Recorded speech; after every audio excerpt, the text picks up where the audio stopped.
Welcome everybody to the Uncle Justice podcast. We are here today in the basement of Uncle Justice. Probably most convenient to do it here. I mean, in such a short notice, but it's definitely good to finally get it started. We've been talking about this for a while, and we see a lot of people with podcasts, and you know what? Sometimes you just got to say why you ain't got your own yet. And I think this is one of these times, So, but yeah, let's just hop right into it, man. As we said, welcome to the Uncle Justice podcast with our Uncle Justice, and where we're just going to go over topics and talk about everyday things, current events, and basically give our opinions. But mostly, we want to focus on Uncle Justice's opinion because that's where we are. All the knowledge will be coming from. My name is, I guess, Lee. I don't need no DJ name or anything like that, right? yeah. Yeah, and like I said, I'll just probably be one of the ones moderating the conversation, along with Why So Dope, my man. You want to go ahead and say a couple things right quick? Good day. We here on the Uncle Justice podcast. Finally got it going. Shout out my mans. But this I wanted to put this together because like I always felt like Uncle Justice is like a source of great wisdom, and like it's great that he drops the gems to us. But like all three of the people in this room want like we want this is for everyone's consideration, for your consideration, like not just for us. So like without further ado, man, we just gonna pass it off to Uncle Justice. Introduce yourself, sir. Well, good day. I guess I'm known as Uncle Justice. And the justice is not just us, but justice. And the things that we're going to touch on, I guess primarily will come down to financial justice and personal justice and human justice. But it's all in love. So from time to time, we may say, or I may say things that may seem demeaning to someone, but I want you to know that's never the case. That, if you see someone who happens to be 5'2" and you say they're 5'2", that's just a fact. It's just a fact. And if somebody doesn't tell the truth, then they're a liar. That's just a fact. And if it is that someone doesn't want to be called a liar, they can simply tell the truth. That's just a fact. Okay, so what we're going to deal with here is truth and truth in context. Because something can be true, but out of context, which means that it's not true. Necessarily, that's the case, because truth is always unmitigated. Always. So are facts. Well, facts and truth, when facts and truth are the same, they're unmitigated. They just are, or they're just not. Right. And they can stand on their own. There's no need for exaggerations. There's no need for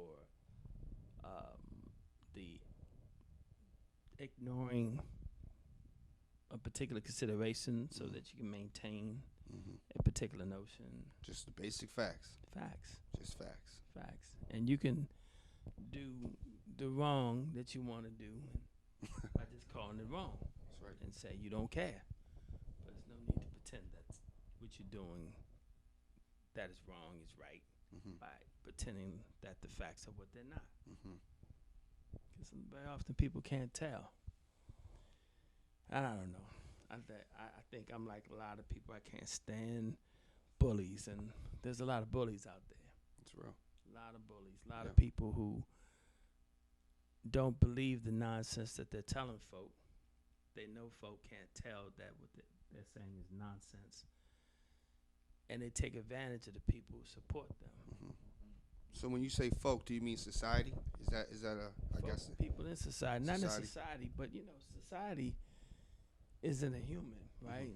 I mean, there's social norms, but they are sort of a mixture.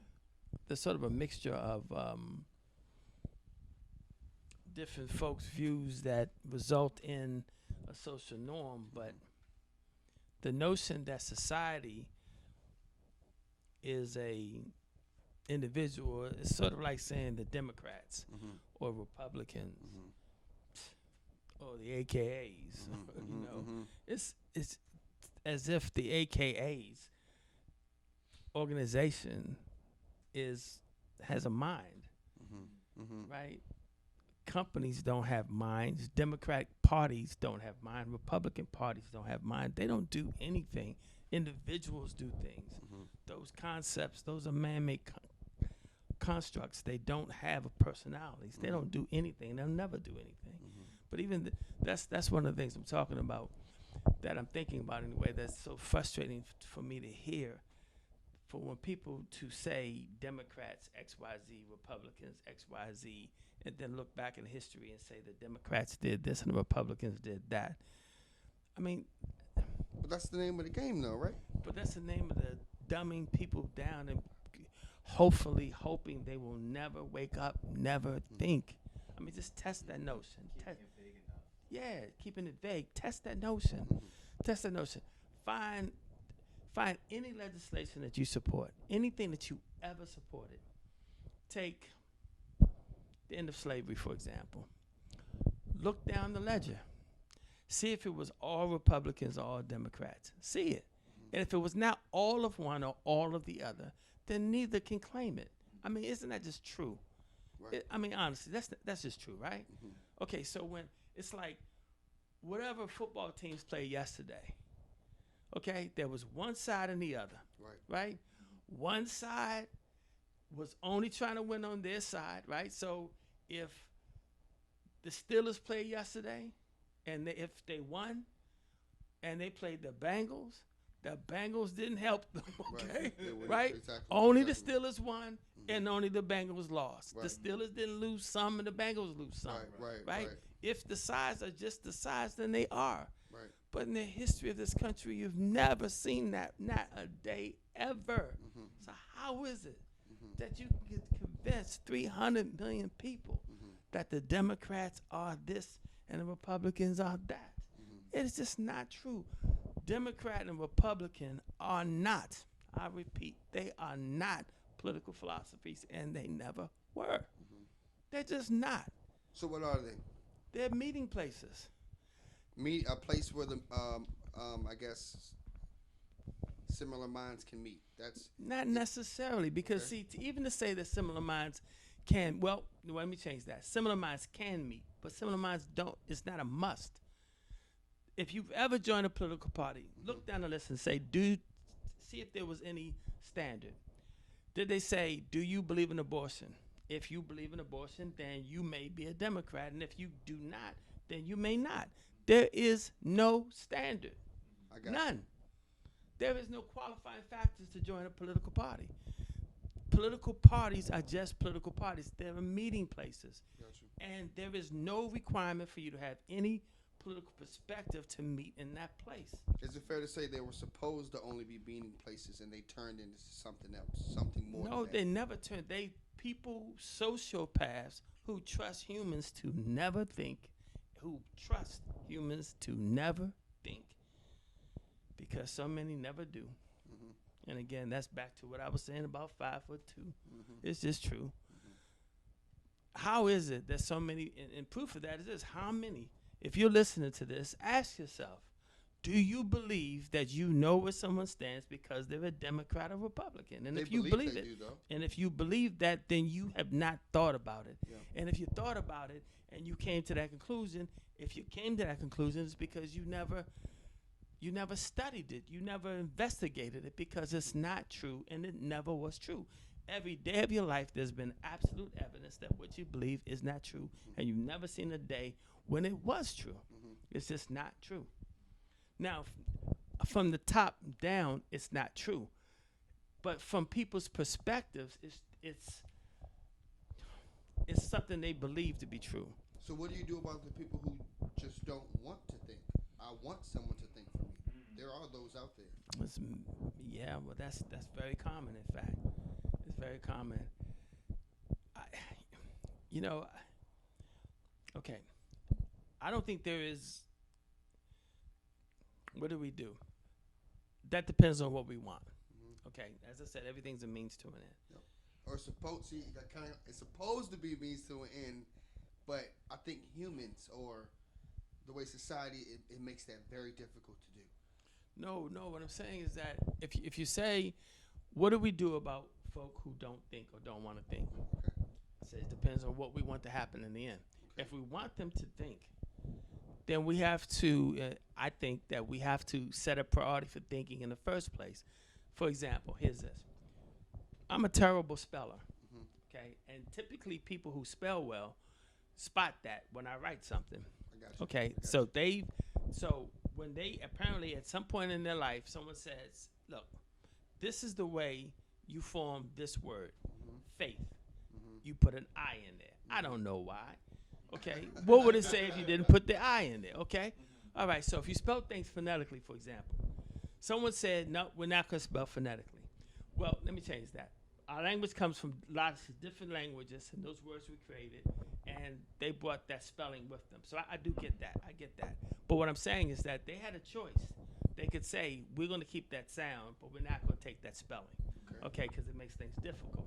I don't know why whoever decided, Webster, whoever decided to do it the way they did it. But my point is that people recognize when I spell things incorrectly. Because someone taught them to pay attention to spelling. From the time that our little humans come about, we can teach them to think, to test, to question things, question the truth of things, and understand that if it's not true, it's not true. If the basis isn't true, the conclusion may be true out of pure luck, happenstance. If the basis isn't true, for example, I could say, I feel like young people say nowadays, I feel like you got 35 cents in your pocket. Now, I may be right. You may have 35 cents exactly in your pocket and no more. But if I got it right, it wasn't because I felt like it, and it wasn't because I knew it. If I said today, you got 35 cents in your pocket, and you said I do got 30. I said I knew it. No, it's true. I didn't know it. I guessed it. Right. I happen to be right. Say that. I can say it, but it wouldn't be true. It's not true. I got It's you. not true, I got you. right? Even though I was correct, it wasn't true. So the basis of what we claim to be true, if the basis is false, the claim is more than likely false, right? Okay. So if we teach our children from the time that they're children, that instead of not to question things, but to question things and to check them against some true north. Math, 2 is defined. We all understand what the number 2 is and what is the value of 2. So when we say, and we know the same thing about 3, and we know what plus means. So if we say 2 plus 3, we say that's 5. If I have 2 and I add 3 more, I'll have 5. Everyone understands that. Okay, that's the basis. But have you noticed in today's society, they talk about notions of your truth? That you can decide 3 doesn't have the value of 3. You get to decide that. I feel like it's this and I feel like it's that. Listen, check this in your own lives and see if it isn't true. That all the thoughts that we have, if you take a 10-foot equation, and you decide that you're going to consider every other fact for those 10 feet. That'll leave you with a certain conclusion.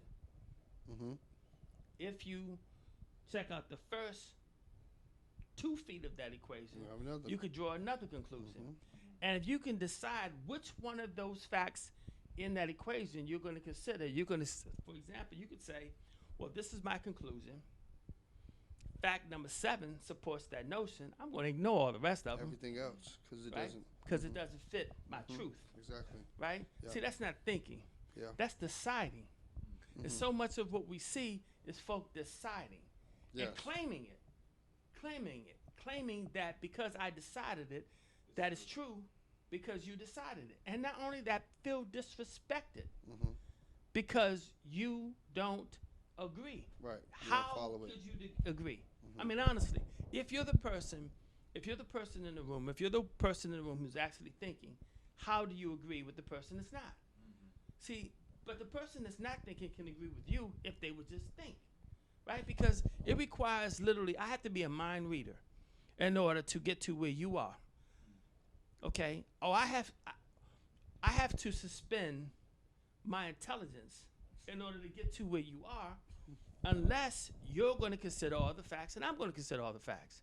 Right. If you need to believe something or I need to believe something, how do we get past that? If you need to believe it. The only thing you can do is meet at the truth. Only place we can meet is that truth. Yeah. The only place we can meet the truth. But what does that mean to society if you have to meet at the truth? What does that mean to the people in control? How does that play out? That's not what they want. That's why they lie all the time about seemingly everything. And so much of what I know I see is just folks saying things that make no sense. That things that make no sense. And I it's very frustrating, honestly. But I think that with respect to personal relationships, politics, employment, all things in life, meeting at the truth isn't the point. It may not be the point, but I think it makes life easy to understand. If you do meet at the truth, if you, yes, I think yes, meeting at the truth, yes. Pretending that something's true that's not. I mean, even conceding the point and accepting the notion in the first place that you have no desire to believe anything in particular, that nothing that you believe needs to be substantiated. Start there. That whatever the truth is, you're good with. Whatever the truth is, I'm fine. Okay, and I'm okay with that. Whatever it is. If we all start there, we can come together. And not to say coming together is the ultimate objective. It's not that. It's just that what I think it would bring, right? It's probably never happened, but what I think it would bring is peace. I mean, think about any art that folk have against another. Think about any war we ever had. The basis of all of them have been lies. From my experience, everything I know of, every situation that I ever know of, that when it was art between two people, there was a lie involved. There was somebody who wouldn't admit the truth, somebody who wouldn't concede a point. For some reason, you know, it always lies there. And so if, you know, you see a situation that somebody going to get his brothers because they just got beat up. You go to his brothers, he don't say, hey, man, you know, I spit on this guy and shit, he beat me up. He say, man, I was walking down the street minding my business. Right? And see, and that's a great example of, you know, how they say, the saying is, it's three sides to a story, my side, your side, then the truth. Right. I never understood why there wasn't, each side had the same story. Yeah. Because that's basically meeting at the truth is, why would there be two different, I mean, forgive me, you can probably forget something that you wouldn't remember, but actually trying to tell the story in your favor is a different story than that. Yeah. You know what I'm saying? I don't know why it's not just, this is what happened, I'm going to tell it exactly how it happened for each side. If that is done, it's not stories being told, it's just the truth being told. Exactly. You know? Exactly. Yeah. Yeah, I think that I think it'll be a better world, a better relationships. I mean, think about your personal relationships with your woman or your man or whoever you're seeing. Think about how that plays out when there's no need, no desire to manipulate, to obfuscate. I don't know if that, you know, it seems like in a personal relationship it even gets more problematic. I mean, when it's really a relationship, it gets more problematic because you get more expectations. But what if we were honest about those things, about our true humanity, how humans really behave, how we really operate, how we really see things, instead of having society dictate to us that it came from us to society, instead of coming from society to us. What I'm saying is this. For example, I think that the likelihood of a young man being monogamous is just ridiculous. Okay. To even think it. Yeah. It's literally ridiculous. I'm not saying it never happens. How, when you say young, what do you mean? What's that age group when you say young? I'd say I'd say until at any point until your hormones stop raging. Okay, because I mean, if you just So it's not an age; it's when that happens. yeah, it's whenever that happens. Okay. Because so for all of us, and I'm sure you guys have experienced those hormones raging. Yep. So if we know that since the beginning of time, Right. and if we believe what the scientists say, humans have been here 10,000 years, if that's true, and all of what we know, we only human history in terms of historical writings go back 2,000 years or so. Mm-hmm. What in those 2,000 years give us any evidence that men have had relationship with one woman when they were teenagers and got married and stayed faithful all those years? When did that ever happen? Right, And if it never happened, again, just fundamentally true, why do we ever expect it? If it doesn't happen, right? And here's the other side of that. Women. Okay, so the history of women probably has been that they have been more faithful, but isn't it true up until recently it would have been to their death not to be? I mean, isn't that also true? That literally they would have been killed, literally, if they were not faithful. if they weren't faithful? Isn't that true? Yes. Isn't that mostly all of their history? So whatever their history is, how do we take that? How do we take the history out of context? How do we say this is normal human behavior for women, and we ignore the fact that they literally would have been killed if they did anything but what they did? That society, I remember clearly in my lifetime when my mother and my aunts had to get credit cards in their husbands' names. Yeah. I remember that. They didn't get it in their own names even if they had a job. Let me ask you a question. Is that the reason, at marriages at the end, and you go, you are now pronounced Mr. Yeah, And- Mr. and Mrs. And it's just his name? That's right. Listen, if you look at a marriage contract in this country, I actually read one that was from marriage contract from the early 1800s. Literally, well, let me say, almost literally, women were owned by their husbands. I'm talking about from that to the time it stopped here in this country. I'm just talking about this country right now.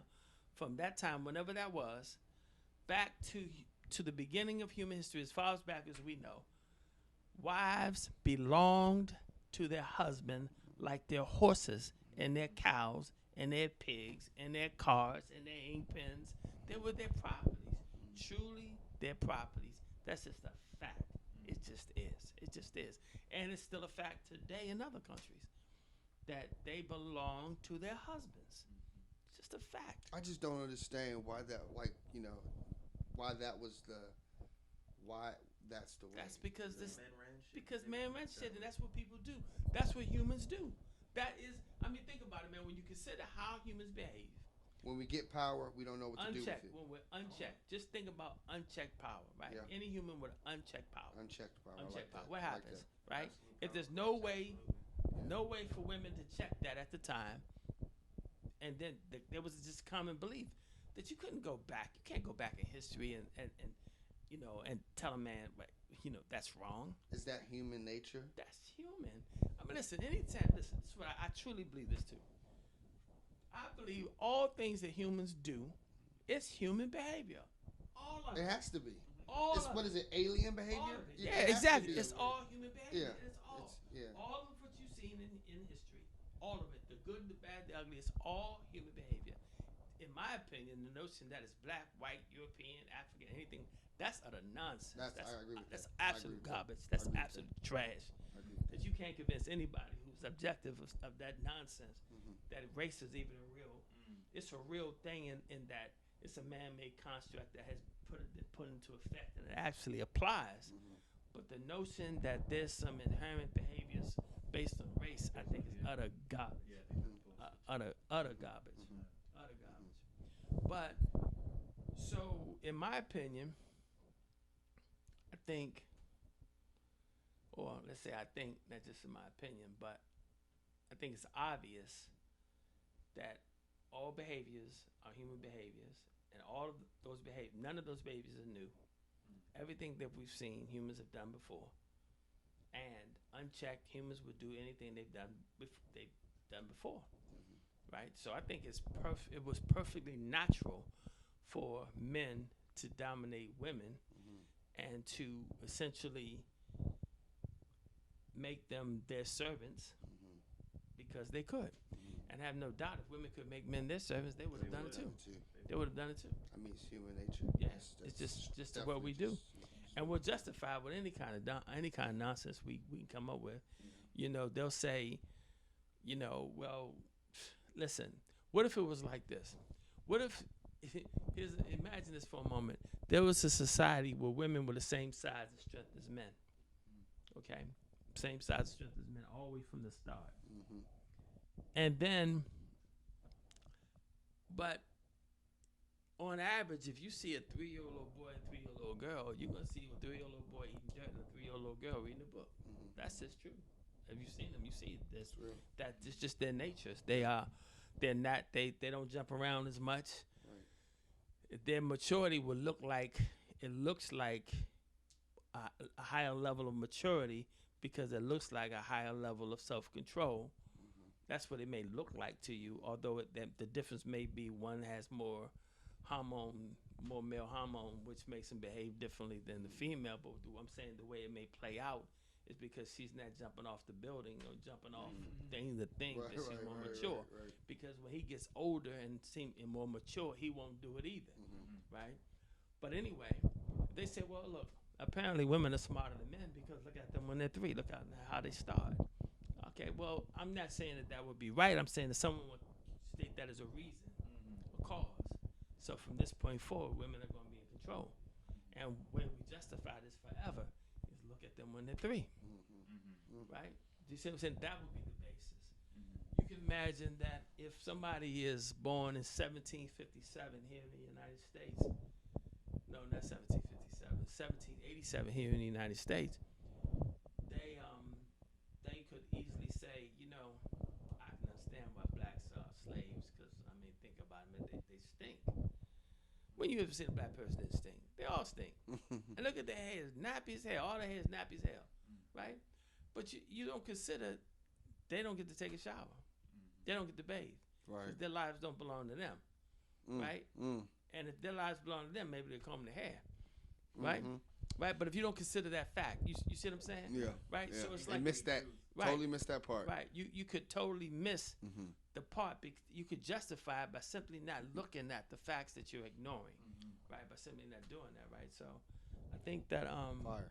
you can come to any conclusion you want to come to if you're just deciding and not objectively thinking.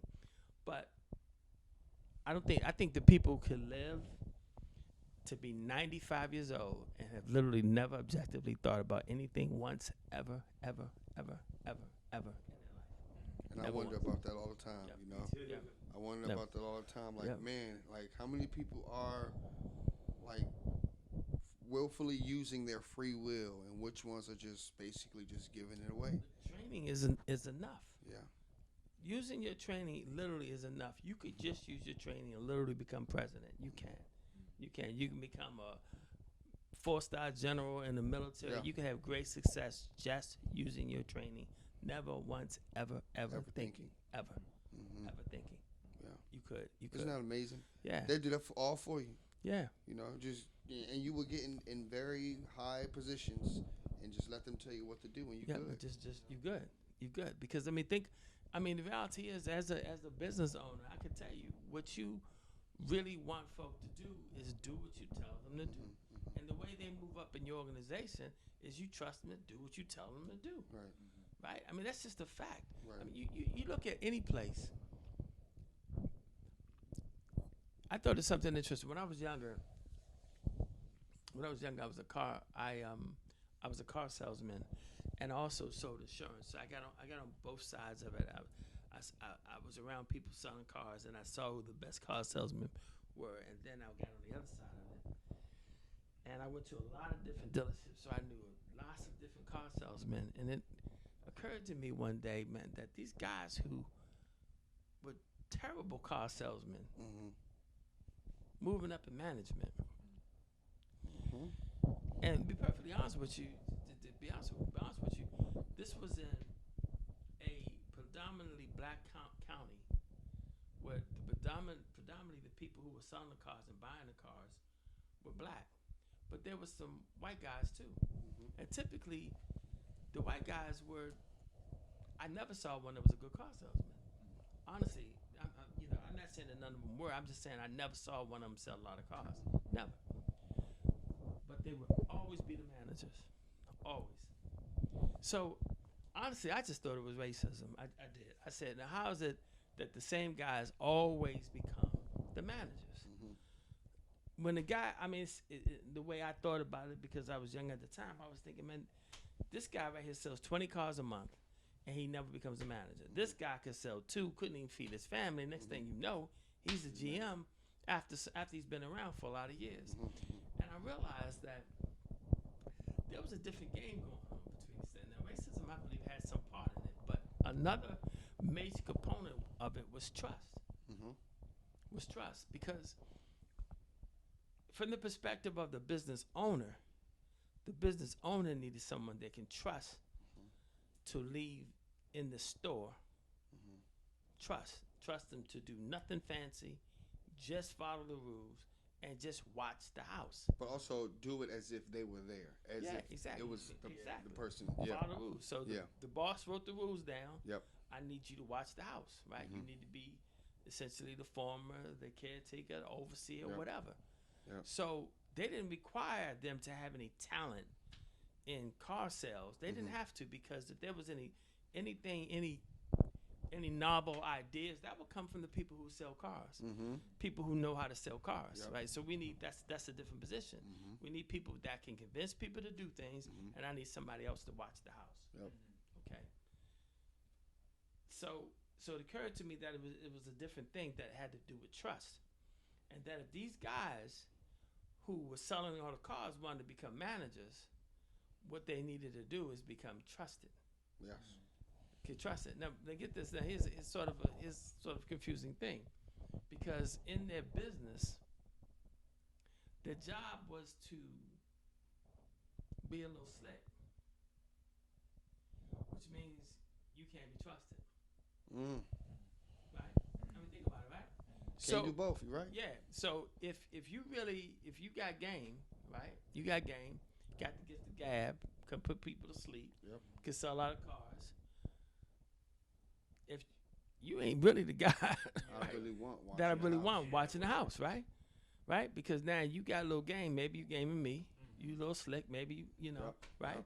So you see what I'm saying? It's a little different thing. So as I went around, it occurred to me one day that it wasn't just racism, because eventually, well, at first racism had more to do with it than before, because at some point, black guys could be managers too. But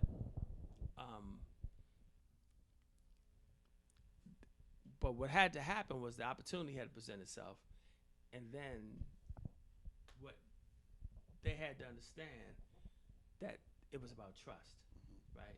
It's about trust. So that's another thing too, because I think it's difficult for minorities. Sometimes I think it's more difficult for minorities to navigate the growth through business because of what's taught, what might be cultural or not cultural for blacks or Latinos or whatever. I mean cultural for socioeconomic level. So I think whites probably experience the same thing. But it's like being your own man, not being somebody's boy. Do you see what I'm saying? So what I'm saying is that I think from a certain socioeconomic level, that you have some stressors going on. I think, and I'm not sure I'm right about this, but you got these stressors going on, and you get taught not to be a follower because there's so much what's going on around you. So that's constantly being reinforced. Don't be a follower. Don't go along other people's programs. And then one day you get on a job and you get asked to go on with somebody's program, but you've been trained for all the time you were a child to listen to yourself. Don't listen to other people. You see what I'm saying? Right. So and not to trust, not to follow, because at some level, for some folk in some communities, obviously, if you go along with the program, right, then you're in the gang, right? You're in the gang. You're involved in some nonsense, trying to be engaged in what's going on instead of picking your own path and picking your own shots and that kind of stuff, right? So there's I think there's sometimes there's a, like many other things, some things to overcome to navigate that thing. But that even comes down to truth, right? That comes down to truth because if the person can see, wait a minute, in this case, this is the gang. In that case, that's a job, and they're not the same thing, right? So even in that case, it requires some objective thinking. Right. So I know what I've tried to do with my kids and with you guys too, is that when we have conversations, I try to challenge you guys to think, to process, ask you a question. How does that connect to this? Does it connect, right? Does it always connect?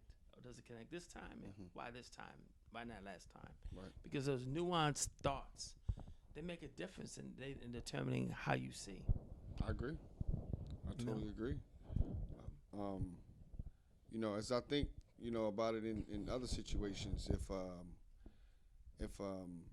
the truth really isn't important, I mean, I guess we already said this, but if the truth really is important, I don't see how we're ever going to come to, I guess, a common place. And that's why I've always had not to make this political, but like as far as Democrat and Republican, it's like you're born into that. Like how you're born into, it's like you're born into society to group think.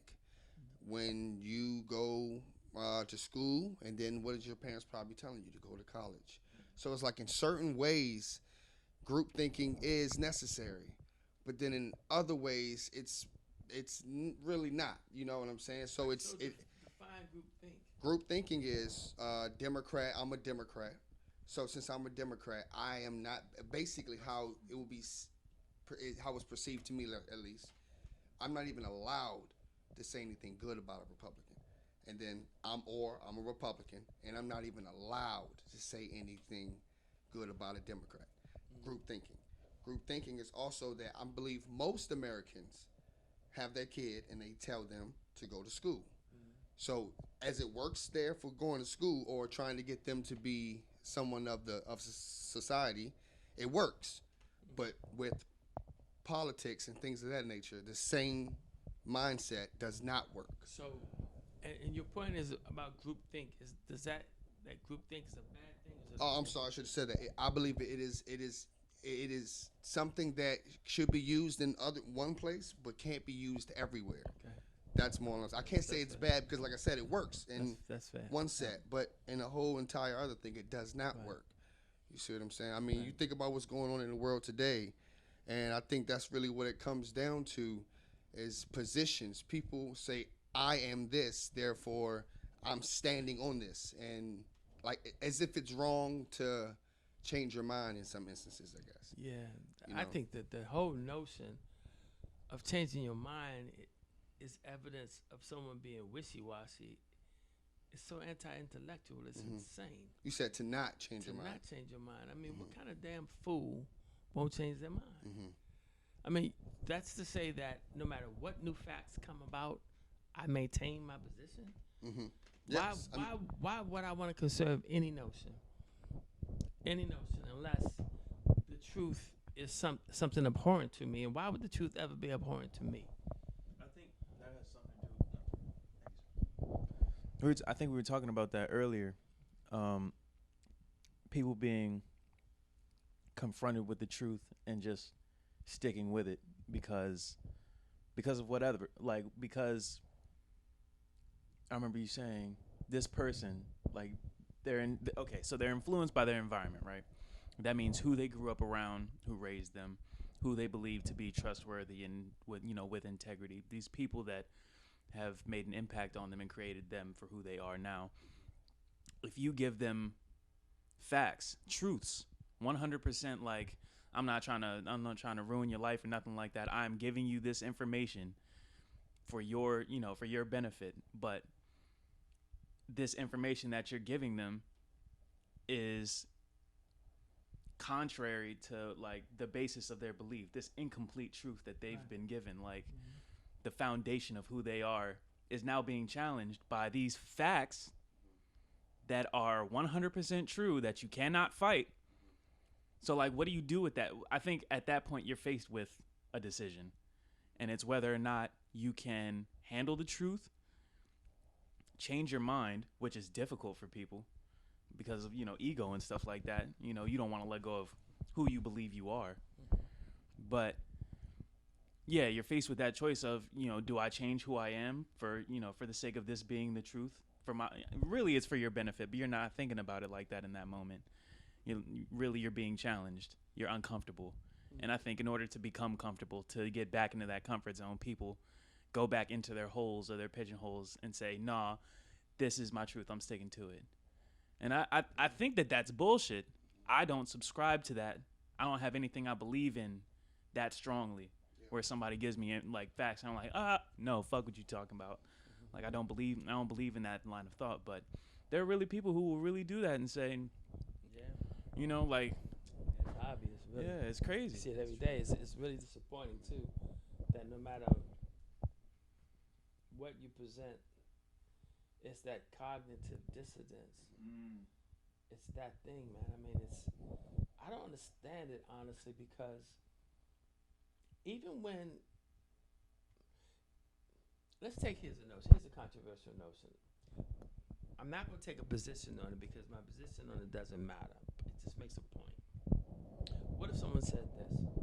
What if someone says, listen, I don't believe that Noah of the Christian Bible circumnavigated the entire planet and put 2 of every animal on his boat.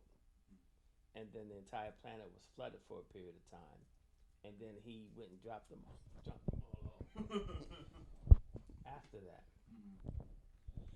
And I don't understand why anybody would take offense to that, because if they want to believe in God the way Christians believe in God, and they want to believe in the Bible,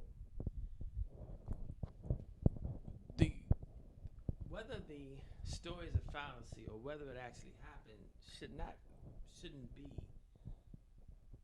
the determinant, right? Because it's not the entire testimony, right? It's not the entire testimony. So I can't see how somebody can reconcile the notion that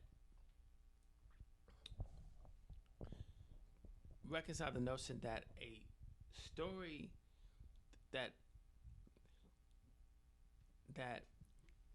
a paragraph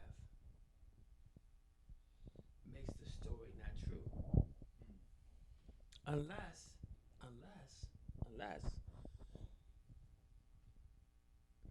but it doesn't. But I think it's fair to say that it lends doubt to the story, because if the story is built paragraph by paragraph to help you draw a conclusion, and you find a paragraph that has some doubt, then I can see how it will lend doubt to the story too. But it doesn't mean the story's not true. It doesn't mean the paragraph isn't true, but it doesn't mean the story isn't true, right? The entire story, right? So, and even if, this time I'm thinking about it, what if that person concluded that, guess what? The Bible didn't create God, right?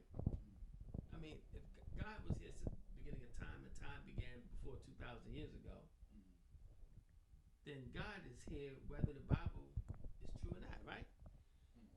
I'm just talking about thinking, right? That doesn't take genius, right? You don't have to be a genius to see it that way. And then the notion that an individual human has to protect God. How do you reconcile that notion of God being all powerful and needing your protection or your money? I can't reconcile your money. I cannot reconcile some notions That's with really good. with Wow. with folk. How do they think, right? That it goes to what I'm sure I said it to you guys before. This notion about I feel like this, or I feel like that. Honestly, I think maybe no truer words have been spoken when someone says I feel like. But I think what a problem that is. That folk actually go to their emotions to draw a conclusion. You go to your feelings. So what you feel like 40 times 40 is? Huh? And do you really believe that substantiates anything? How you feel about it? I mean, don't I need to see that math?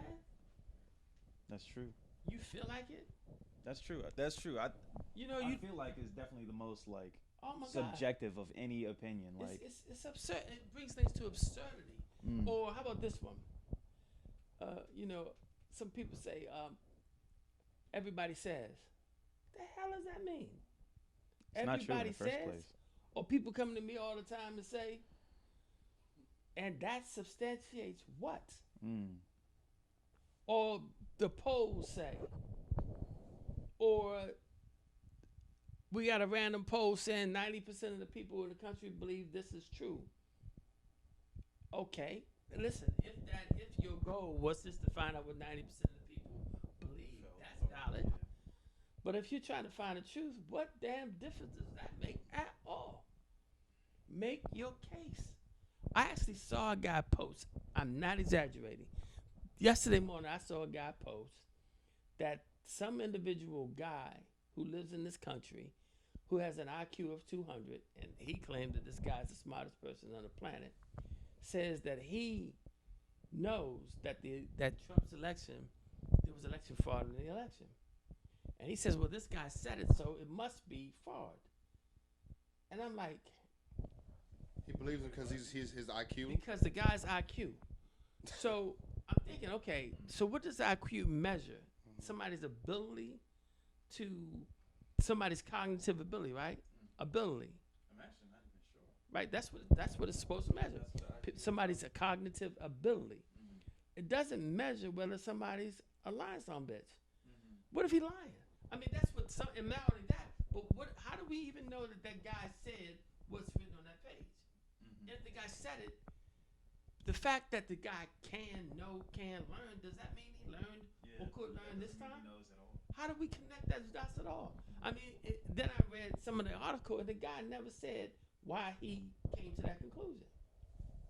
He just said So it straight up. yeah, so you tell me this guy says he feel like 40 times 40 is 325. Because essentially that's what the guy said he feels like. He didn't say, I thought about it, I've considered these facts, I've read all of this data, and he didn't say that. Right. But it's to me it's kind of scary, honestly. Oh, big time. It's scary to think that people out there drive cars, they have kids, they procreate, Yep.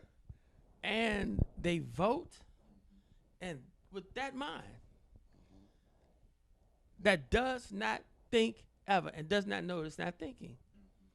They really believe they're doing a lot, and that's you Yeah. know, it's like, now it's not to downplay anybody's position in this world or anything like that, but I mean, I always feel like I believe we could just do much better. It's just, it really depends on if we wanted to. I mean, I always wondered why we haven't come to the conclusion that, like, we may not always have the truth, but we can get or the best thing we can get as close to it as possible. Sure, we can. But we can't do that, as it goes back to it, if we don't meet at what is really right and what is really wrong. You know what I'm saying? Exactly. Anything past that, it's just basically just shots and jabs back and forth. Yeah, exactly. So And using the ordinary definition of words, do you notice? Check this out and see if this isn't true. I see people use words that don't mean what they're trying to say all the time. Here's an example of what I'm saying. well, not really a great example. It kind of makes a different point, but kind of small government. Think about that notion for a moment. Small government, an abstraction. People's use of abstractions. Specifically, how many people work in small government? What does government entail? Do you mean the police too? No, you didn't mean police. You meant something else. What did you mean by that? Right? So you got a crowd of people, 4,000 people in the crowd, and you say small government or big Scream government. that out. What does that mean? Every individual thinks you're saying something different. Okay, what does that mean? Small government. Well, what do you mean? I mean, we got too many people working in government. Okay, how many people should we have? Next question. Well, let's speak to that. On the top of that, because we're dealing with that right now in a sense of defund the police. Yeah. You scream that out, 4,000 people. One person may say includes this, but doesn't include that. Oh yeah, that's horrible. What do you now? I'm not saying that I may even understand. I'm for what I believe it means. I'm for that. Right. But do you believe that they have done, and they, I just mean, I guess, the people that are on television, Right, the media, proponents, yeah. have they allowed for people to really say what that means? Or do you think that, because, just hearing defund the police makes it, people kind of get scary. Do you think the media has allowed that to be truly explained? I think two things happen with that. I suspect, but I don't know. I suspect that no one intended that to be the mantra, the name of the notion. The movement, defund the police. I don't believe anyone intended. I think it happened naturally. It just somebody caught on kind of thing. Right. That's the term that caught on because that's the one that was controversial. Yes. That was the term that was controversial. But I have never heard in all this time I've been listening one person say that that's what they meant. That they meant to not pay for police any longer. Yes. Which drives me crazy Yes. because I'm thinking, please, guys, stop this. Stop with the vague speaking. Yes. Stop that. So, and just to ask, is that the politicians you're talking about or the media? It's both. Okay. It's both because what the politicians or the people, the actors, should demand is that no, when they say defund the police, say no. Listen, we're not calling that defund the police. Okay, just like we're not calling it Black Lives Matter, we're calling it Black Lives Matter too. Okay, because we don't need the distraction. We don't need the dumb shit, the dumb shit that comes with it. If it is that you want to realign the monies that go to the police, say that. Right, but you can't yell out realign the money. Yes, you could. I mean, you could say it's not catchy. there we go. It's not That's what I'm okay. saying. All right, it's not catchy, but you could. But that's right? what I'm saying. That's what the people kind of live off is what is. No, believe what I'm saying is remember, it's a means to an end. Everything we do is a means to an end. Right. Whatever we forget, what we do is a means to an end. Right. And that in and of itself. Right. A catchy phrase is a means to an end.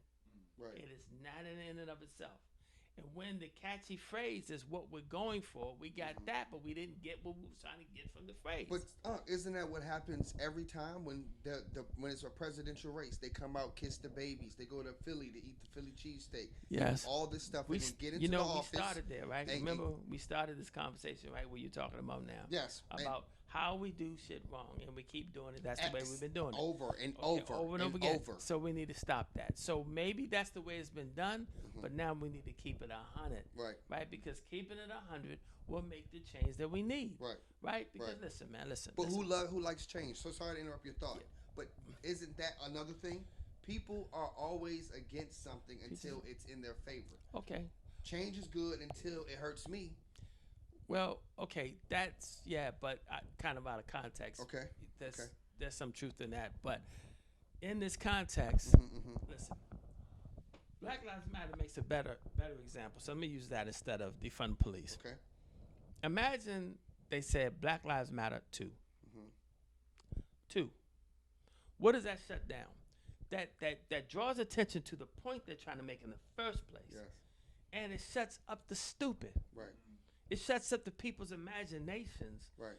Who would never have said, if you said Marine Lives Matter, they never would have said they never would have concluded that you meant army lives didn't. Mm-hmm. They never would have said that. If you had said mothers' lives matter, they wouldn't have concluded you meant fathers' lives don't. If you said mothers' lives matter too, you're saying. No, Well, what I'm saying is that when they say Black Lives Matter, there's people who actually believe, they actually hear you saying other lives don't matter. Yeah, Black Lives Only. Right. Yeah, that's what they hear. I got you. Even though that's not on the page. Okay.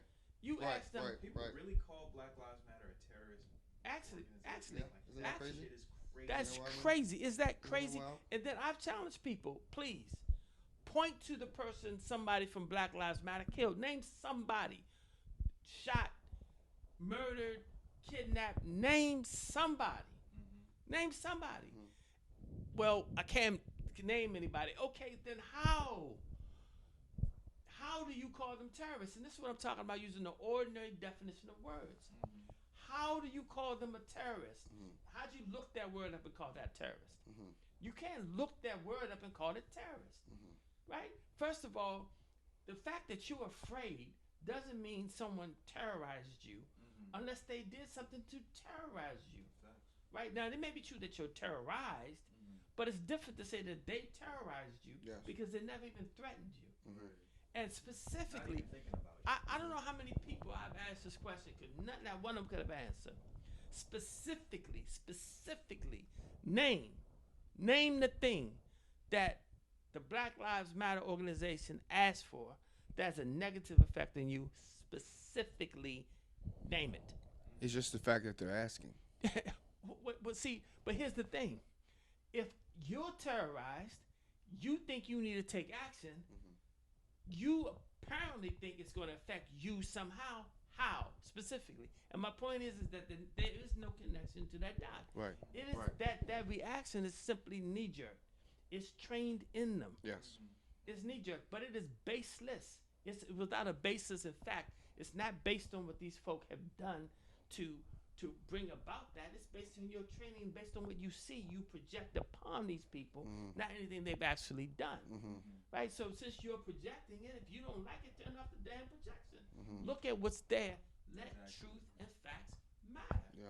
Let them matter. Let them matter in context. Let that truth in. Because it's just, what is it about saying I want police, bad police, specifically bad police, to stop being bad police? Why does that frustrate you? Specifically, why does that frustrate you? Oh, because there's no bad police?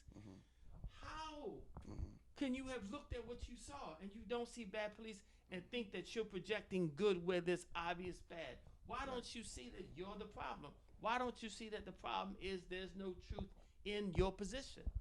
Why don't you see that? And that's just training, man. That's just training. Definitely is training. Here's something that I discovered recently, but I always didn't understand, that I'm certain I'm right about now, is that literally all of us were trained to think Black lives don't matter. I'm not saying everybody accepted it. I'm saying everybody got the training. Every single person in this country got the training that Black lives don't matter. And it Or plays didn't matter as much as. as other lives. That's Yeah. just true. Yeah. Yeah. Right. That's- It's just true. I All of guess. us. Now think about this, for example. If you the knucklehead on the street, right, and you like, fuck that nigga, I'll take his life, I'll take his mother life or whatever, Black lives don't matter. If you were that cop, Black lives don't matter. If you that judge, Black lives don't matter. If you in the jury, Black lives don't matter. If you that employer, Black lives don't matter. If you the doctor, whatever, we were all taught to respond the same way. So if we were all taught to respond the same way, then it's then you understand why that organization exists, because they see what you don't see. Right. If you don't see it, then the reason why they're bringing it up is because they want you to see it. Everybody to see it. We want everybody to acknowledge that Black Lives Matter too. I wish they would have put a 2 on there, because that's what we're trying to really. That's what they're really trying to say, Right. is that Black Lives Matter too. But get to this. Take this woman, Candace Owens, for example. Take her for example. Candace Owens. Candace Owens is good at arguing, and she beats people down in arguments. But she does because people don't. Candace, she'll make 10 allegations, and she does it like the way Trump does it. She does it in a flood, right? She'll say this. She won't concede any of the points, But the person who's responding, if they're good at it, if they're good at responding, they only dealt with one of the things that she said, one of the allegations, and she has the benefit of everybody being trained to believe what she's saying in the first place. See, Candace, she's already in the league because they already believe that people way. already believe what she says. Yeah. Candace Owens frustrates me as so many black folk who see things the way she does, because she seems to think that she sees something the rest of us don't. But that's what really bothers me about her, because all she's doing is repeating the old line. That's really all she does is repeat the line. She substantiates the notions that we are all taught. But she verbalizes them, she communicates them when I think we're all taught to accept them but not to speak them. She says what we were all trained to believe. For example, her narrative is that our community is sick, that the black community is lacking, that there's something wrong in the black community, that we're morally we're missing something. Yeah, we're missing lots of something, right? That we don't understand the concept of hard work. We don't do this, we don't do that. All these things, right? It's the same thing when you ride in the car and somebody says, "There go us." See, Candace speaks on it for hours about "there go us," right? And we've all heard it. We've heard people say it to us that might even claim they love black people and don't like nobody else. But they still say "there go us" because we all been trained that way. Can you explain a little deeper just for people that are listening? There go us. Okay, so here's this notion that it is one side is self-fulfilling prophecy. It's on the other side, it is confirmation bias. Okay, so we are taught to believe that we are gangsters, tough guys, players, whores, dishonest. We're taught to believe that about ourselves. Lazy. We're taught to believe this. So since we're taught to believe this, and white folk get taught to believe the same thing. You ride. Here's an example that I've actually experienced myself. I'm gonna give you two. Riding through Baltimore in the morning, somebody in my car says, "There go us." I look over and say, "Look at that bus. Is that us too?" So you see these guys on the corner in the morning in front of the liquor store. That's us. Right to the right of there's a bus full of black people going to work. But that's not us. You didn't notice these black people. You ignored me and you sitting in the car. Both of us work 16 hours a day. We not us.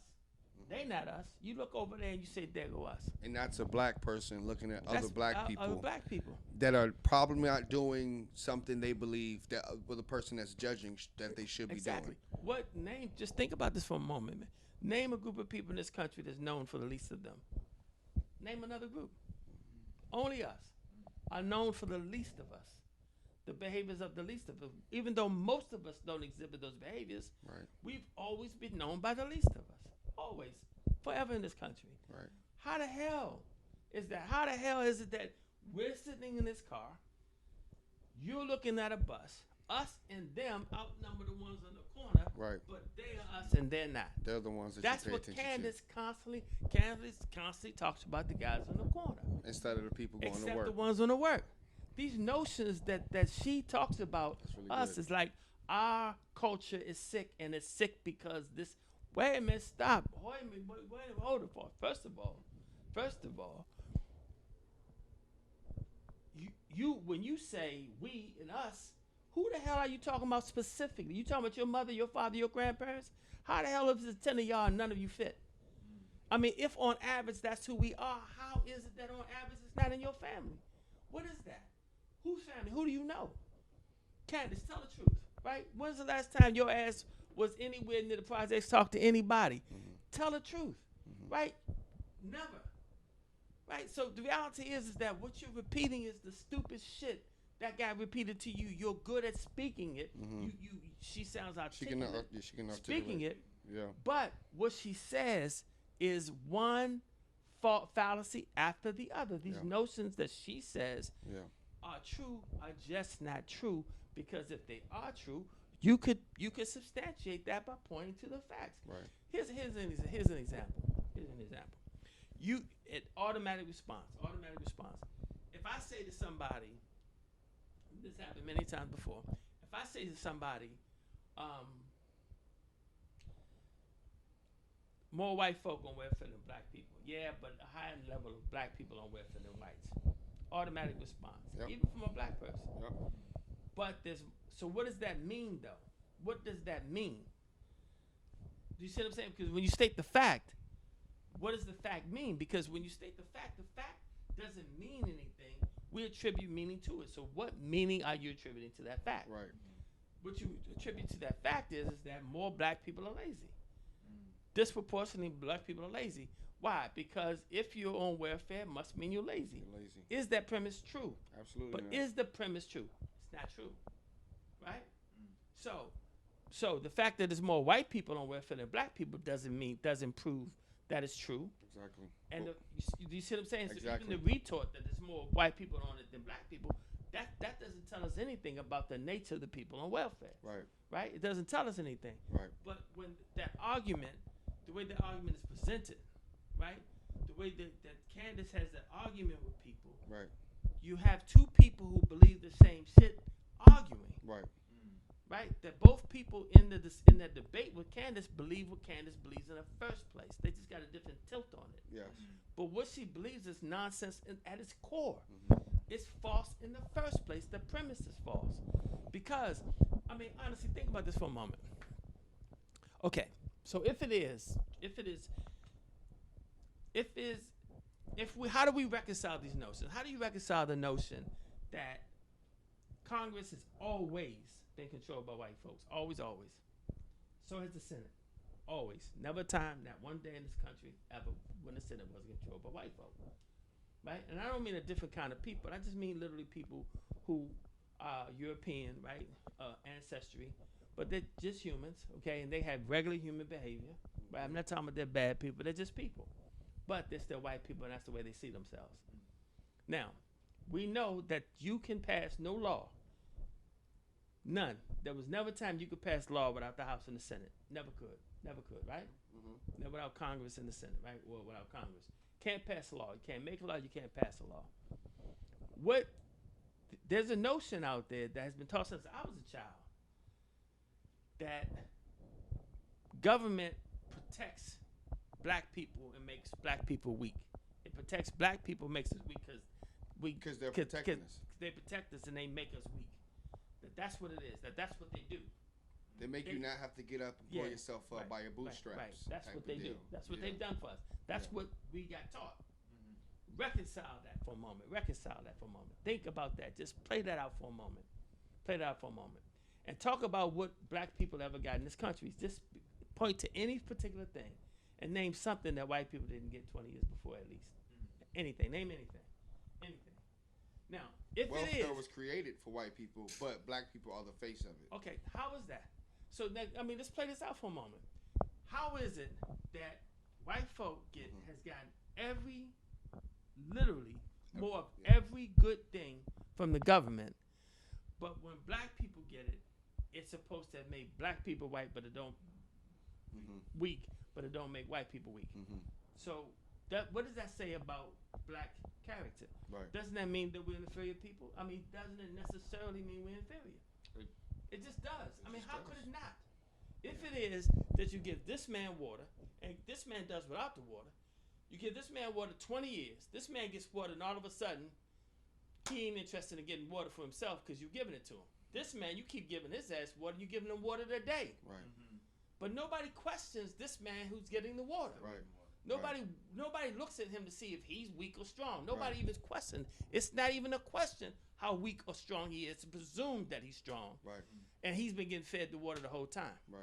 The man who just got the water, he's known as weak because now your punk ass ain't getting your own water. Mm-hmm. Didn't he just survive without the water? How do you come to the conclusion that this man who's done with less forever is the weak one? if I could say why, I would believe that is because the person that is basically pointing that out, like, hey, you giving the black man something that's keeping them down, is the person that is handing it to him, being the government, for instance. It's somebody that they believe. So, for instance, it's like infighting is okay. If there's fighting in the family, that's okay. You know, we can get over that through time. But if there's someone trying to fight from outside the house, trying to fight somebody who's in the house, then that's a different issue. We don't know that person. We don't know how far they're going to go. So basically, what I'm saying is that with this welfare thing, and the way they kept selling it is because even though you couldn't reconcile it, they were able to sell it because the person that was selling it to them was someone they already believed. They were in-house. So basically it was a white person saying it to another white person. The government has never been for black people, as we just said. Black people got everything 20 years later. So the white person, there's a white government, and then on top of the white government, there's white people saying you giving black people who are outside of the friend zone, basically you're saying that you're giving them too much. But the only reason that has been sold is because they already want to believe that. That's where it's just that's exactly. It's just they already are like, oh, exactly. Yeah, that's exactly. And not only that, but there's diabolical considerations, man. That just the rank and file, the average person, white folk, black people, nobody understands that sometimes there's political considerations. Like if you have an area. And listen, redlining was a prime example of what I'm talking about. When redlining occurred, because redlining wasn't white people in neighborhoods deciding that they would sell to black people. It didn't start there. It probably would have happened. There was reasons, white folk who had houses, as people started getting houses, had been taught that blacks were subhuman. So they probably would have opposed it individually, but that's not how it happened. The way it happened is that the federal government did the redlining. They're the ones that decided that we're going to move blacks over into this community right here. The jobs are going to be over here. They're going to be behind the highway over there. We're not going to send the buses back there because we don't want them coming on this side. All the opportunities are going to go to the white folks over here. And those people, in order for them not to die and not to raise no hell, they're going to get welfare over there. Okay? Okay, so here's the thing. Now, if you're a white guy over here, on this side, look, you get up in the morning, you work hard. Life ain't easy. You said, listen, your job is 16 hours a day, and you're working hard to feed your family. And look, as far as you're concerned, nobody gave you nothing but an opportunity, right? You work hard every day. You work 6 days a week, and your body's hurting, and you're tired, and you're sweating when you come home. And listen, I earned mine. And the fact is, if you go over there, you see those guys are not working. But what you don't see is that those guys don't have your opportunity. That's what you honestly don't know. You don't know that they would have done what you did had they had the opportunity. And this was by no mistake. This wasn't happen chance. That wasn't happenstance, right? That the union don't let blacks in the union. That's just a fact. Right. Okay, they just didn't let blacks in the union, so blacks didn't have those opportunities. You couldn't get the jobs. You had to save the jobs for the white guys. Now the white guys ain't grateful, but how grateful have you been because of the breath that you just took? Who grateful for that? Who's grateful for what you expect, right? What you have a right to? Who's grateful for what you have a right to? It's like that's what I'm saying. Like with the government, it's like, or how you said unions. White people were able to go to them and say, "Hey, I'm one of you. Exactly. You're supposed to be." Exactly. And then black people can go up and go, "Hey, I'm one of you because this was not made for us." And that just that, but this whole notion of your people, my people. Right. Listen, I heard James. You all may never heard of John Wayne, but John Wayne was his actor, and he was a really famous actor. That was the Western dude, right? Yeah. So John Wayne, I heard an interview with him, and he was saying, "Look, I don't know what these people are always complaining about. If they had been back in their country, they'd have been starving. They ought to be grateful that they're here. And if they need to do something, they need to do something amongst their people, right? Because they're not one of us. Exactly. They're not one of us. They're not one of our people. They're one of those kind of people, a different kind of person. Right. And when I'm talking about Candace and the people like her, they see it that way. She can't make a single argument about anything that she says unless she accepts the notion that blacks are a different kind of person, that we must be a different kind of people, because if it is that we have issues that other kinds of people don't have, then we have to be a different kind of something person. else, We yeah. have to be something else. And that's the basis. This is what I'm talking about. The reason why she wins those debates, because that is the basic principle that people come from. Yes. That there's our people and their people. Yes. That we're They different are kind of different. people. Yes. That we're a different kind of people. Yes. We have different behaviors, and because Yes. we have different behaviors, we have different results. I think that notion is utter nonsense. I think that But that's also why it works that I'm going to judge you by your worst. yeah, exactly. Your majority is your worst. Exactly. You know what I'm saying? More or less than the what's happening bad in your community, Exactly. whatever, is the least of us. Exactly. They push it as if it's happening all over. Like we all know, white people kill white people. Right. There's no white on white crime Right, saying no, right, but right. there is a black on black crime right, saying. exactly, You see what I'm exactly. saying? Exactly. So it's just exactly yeah, that. It's reiteration of the same Yeah. narrative Yeah. being turned a little differently, Yep. sounds a little different, but it's the same thing. I heard, so I would love to hear somebody push back that notion, because I think I've heard lots of people say recently, in fact, few people, not lots, I've heard a few people recently say that what we're seeing is a manifestation of a white anxiety that's due to white folk about to being outnumbered in this country, and the sifting or leakage of power. And to the extent that that might be true, and if that is true, and that this is a manifestation of that, and if it is inevitable that white folk are going to be outnumbered in this country, then I think that the intelligent approach is to get, as quickly as possible, move this notion of race out, move it out, move this thing out, because it's dumb shit in the first place. I was about to say, I was going to ask you, why do you, as we're coming to realize this was not just about white people. What we're coming to realize, why would we even give that what you just said about they're about to be outnumbered or whatever? Why would we even give that any credibility when we realize that's, sorry to say, but so the fuck what? You know, that wasn't. It may look like that in the beginning, to where everything was about white people, but as we're going along, we're realizing it's not. So why would we give them any credibility in saying that we're acting out because we're about to be outnumbered, when we started out outnumbered? Like I'm not understanding why That white people have been. You mean when you say, who do you mean by we? black people have minorities have. That's the reason why they're called minorities, because they're already outnumbered. Right. You've been the majority, but that was only because you guys made it that way. Nature, or just people being people, now that means you're about to be outnumbered. White people having sex with black people, Right. this and that. We're all just being people at a point. So why do we give them credibility when they say that white people say we are acting out because we're about to be outnumbered? You mean black people are about to be outnumbered? Black people have been outnumbered. He's saying that white people are about to be outnumbered. I'm saying white people are about to. You're saying black people are about to be outnumbered. No, I'm saying white black about to people be right now are outnumbered. Yeah. Been outnumbered. Right. All minority groups, obviously, are called minorities because they've been outnumbered. Right. So when a white person says that we are acting out because we're about to be I'm saying outnumbered, that's not what I've heard. That's not what I've heard. What I've heard is, I've heard actually black people say that white people are acting out because they're about to be outnumbered. that's what I'm saying. That's what I was saying. So Yes. if you're asking me why would that matter to black people, because black people have already been outnumbered, I'm saying this. I'm saying that the notion of white people and black people is nonsensical. That's what I'm saying. The notion is nonsensical. And as soon as people get there and understand that it's a man-made construct. I mean, honestly, Lee, do you realize that it really could have been blue-eyed people and brown-eyed people?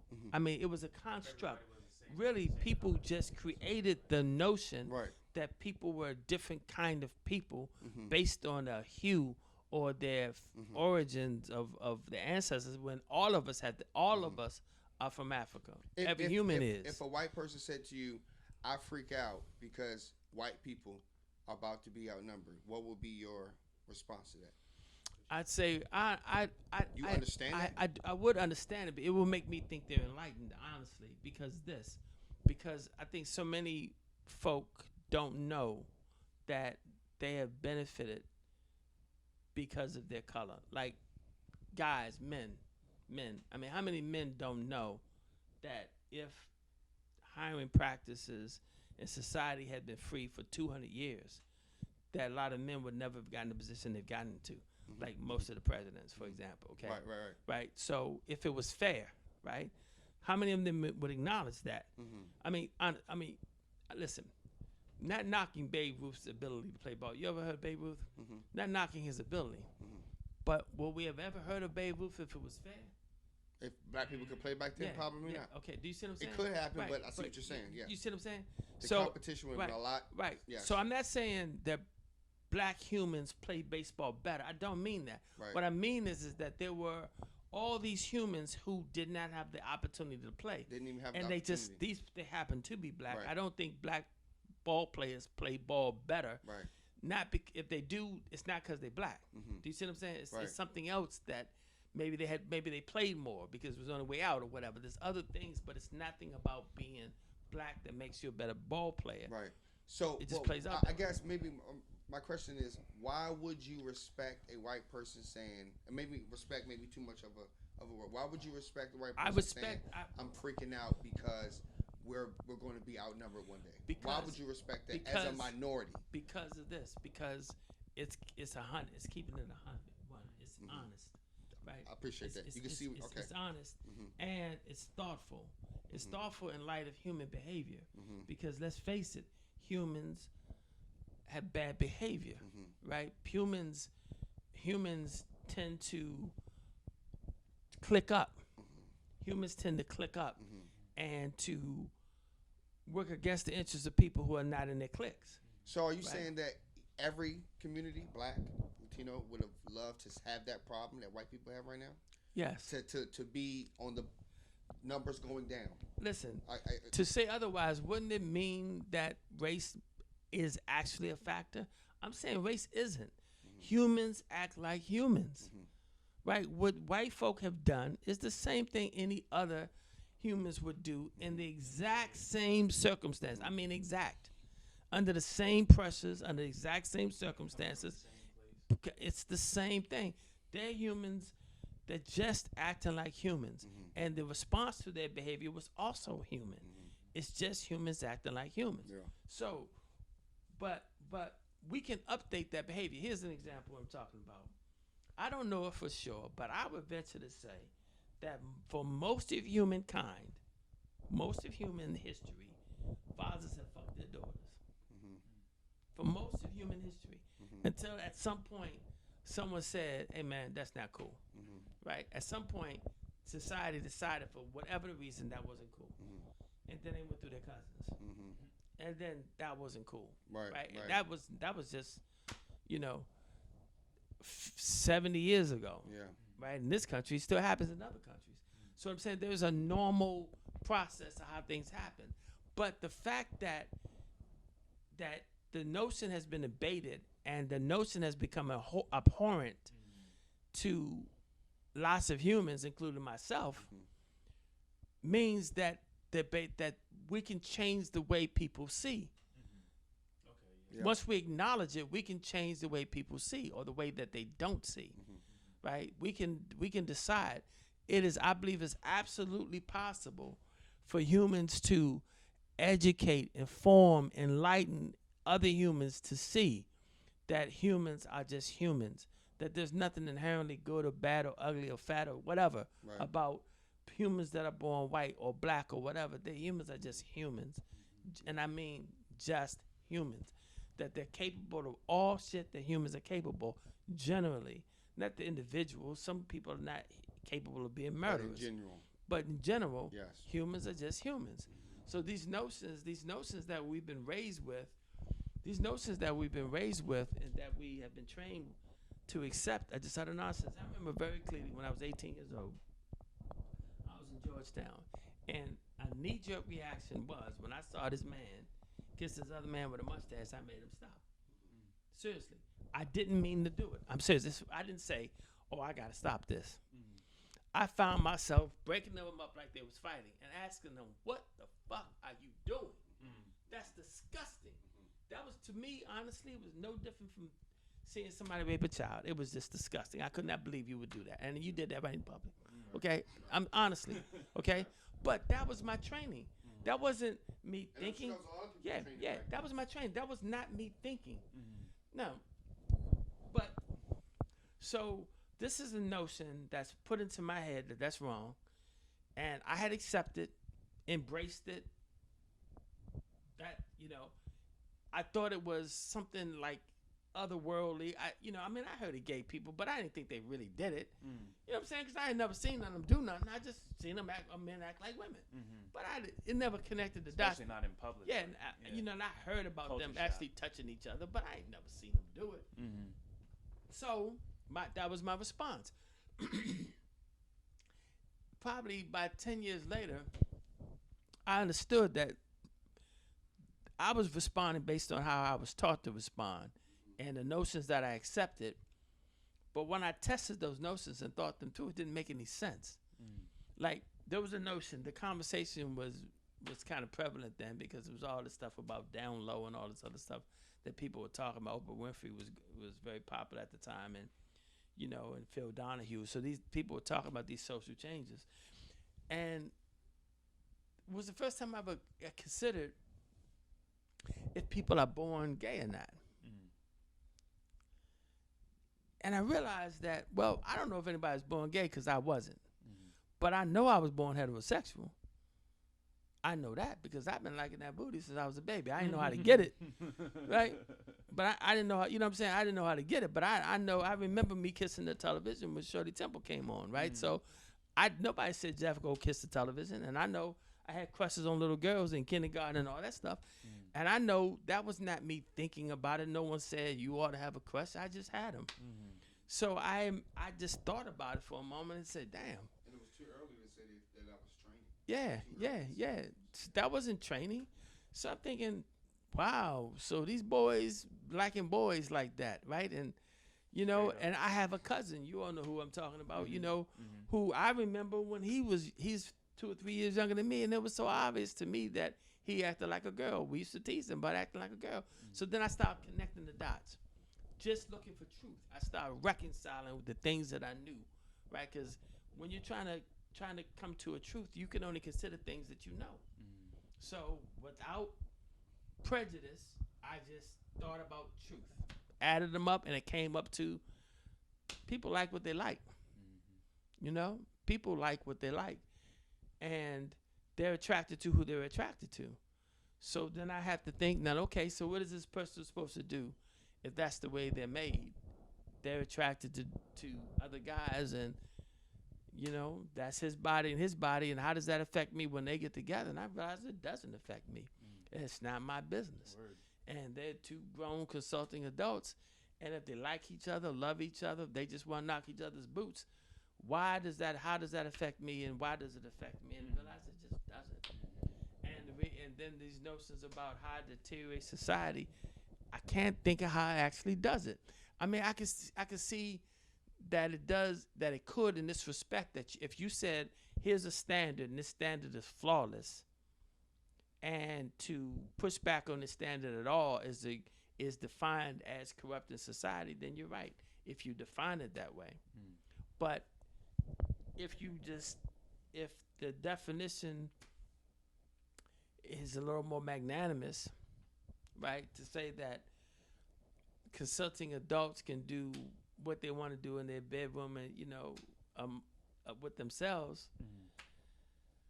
and I don't know if that's being magnanimous. I think that's just actually naturally none of your business. It's none of your business. So that's the way I see that. But that's the time I was like 28 years old. And listen, in fact, I remember I wasn't there when I was 20 years old, because I walked in this guy's room when I was in the Air Force, and 2 guys were hitting each other in the back. Man, I made a scene. You know what I'm saying? But it wasn't each one of them was hitting one of them in the back, and not each other. But I was like, again, what the fuck are you doing? You know what I'm saying? It's just a nasty mode. You know what I'm saying? Nasty mode. I can't. They got both of them got put out of Air Force. Both of them. Damn. Both of them got put out. So, it's just, being young.